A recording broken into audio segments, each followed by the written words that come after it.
shaking. Okay, let's stop that.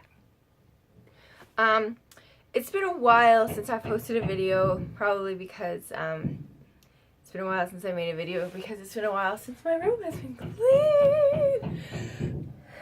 clean. I feel like a lot of people in January, they make New Year's resolutions.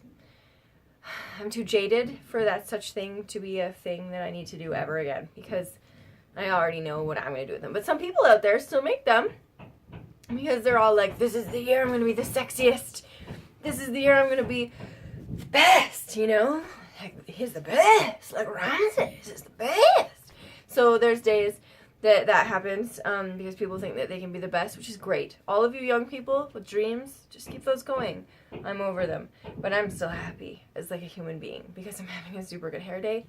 Pretty good makeup day too. Also, I just thought I'd give you guys some tips on how to keep some of your friends that still have resolutions intact. I'm going to tell you how to be a diet-friendly friend. Diet-friendly friend. I've been on several diets before. All the ketogenic diets that you can think of probably off the top of your head. You know, all the online ones where you type in your food and then hate yourself a little bit. Because none of them are like, oh, eat all the cake you like. I don't know why none of them say that. It's so rude. Anyway, so I was thinking the other day about how I'm just so socially awkward that I just have this innate ability to have this talent to be a diet-friendly friend. It's just something I'm given. I mean, I'm sorry. Some people are just born with talent, and my talent is being socially awkward and thus being a diet-friendly friend. I will tell you what I mean. So I had a job one time, and I was sort of even more socially awkward than I am now, which is kind of like I don't even know how to explain how that works, but it's true. So I was in the lunchroom at my job, and it was an office job, and I was like the youngest person there at the time, because there was a time that I was young and didn't have laugh lines. You know, I'm full of interesting facts, you know, because when you're like 19 or 20, you're like full of interesting facts because you think that like you know things, and you think like you still think you can conquer the world and stuff. Like, that's hilarious, by the way. So one time these ladies were eating lunch, and they were talking about like preservatives and food, because this was when like people didn't totally care, but it was still like starting to be a big deal. That's how old I am. People still didn't care about preservatives when I was like 20. Some people did. Not everybody. Now it's like all over the Facebook. Also, this was before No, I'm not going to say that out loud because that makes me so old. Anyway, so this person was talking about preservatives and food, and me being like morbid or whatever that I am, I was like, oh my gosh, you guys, I totally heard this thing about like, there was this guy who worked at a funeral home, and he couldn't get to the body to embalm it for like a week, and when he came back, he didn't even notice any difference because of all the preservatives in the food these days, because he said like 10 years ago that body would have been like gross.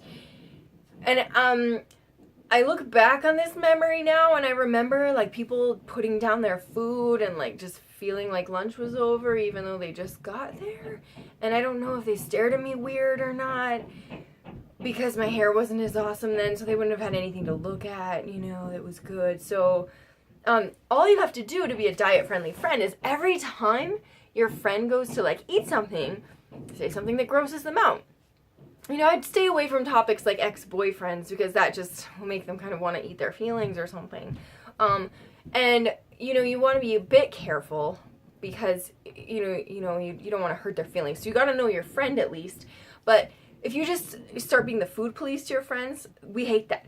As somebody who's been on a diet about 40 trillion times, when somebody's all like, when you like bust out your score bar and they're like, I thought you were trying to like fit into those pants. And I'm like, I thought you were trying to get throat punched right now. Does that sound good? I'm not even gonna eat one score bar. I'm gonna go eat 10. And I'm gonna eat them in your face. Because I hate the food police. Do not be the food police friend, because we will throat punch you if you do not let us eat our treat. Because if we are on a diet and we are eating a treat, there is a good reason. That reason is we have planned our calories so far in advance that we deserve that treat, or we just hate everything about everything on this diet and we're going to eat it anyway. So don't be saying stuff like that.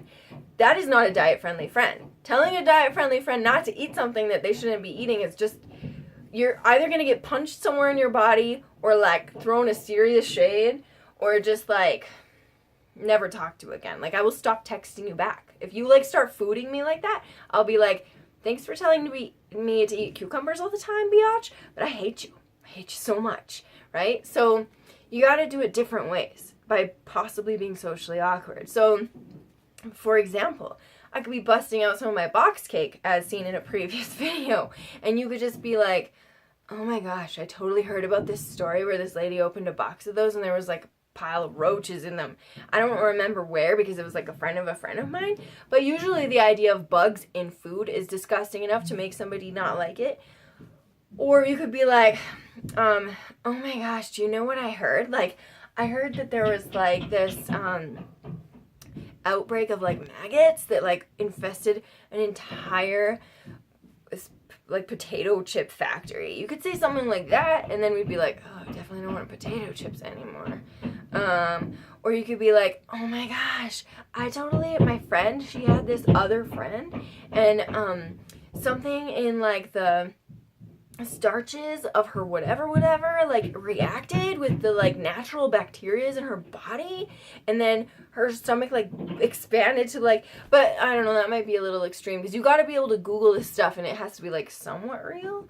Or you could even just do something simple. You could be really creative about this. You could be like, oh my gosh, I just saw a spider on that.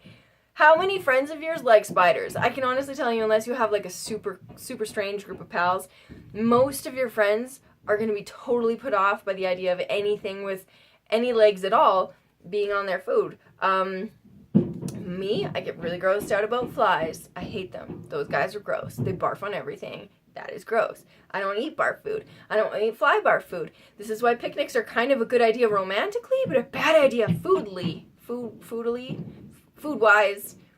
I don't get invited to a lot of picnics. Remember, I'm socially awkward. So, anywho, these are just some ideas to be a diet-friendly friend. Don't be the food police. Be the gross them out subconsciously police. That is how I would live my life. And that's how I would, that's how you gotta play it, man.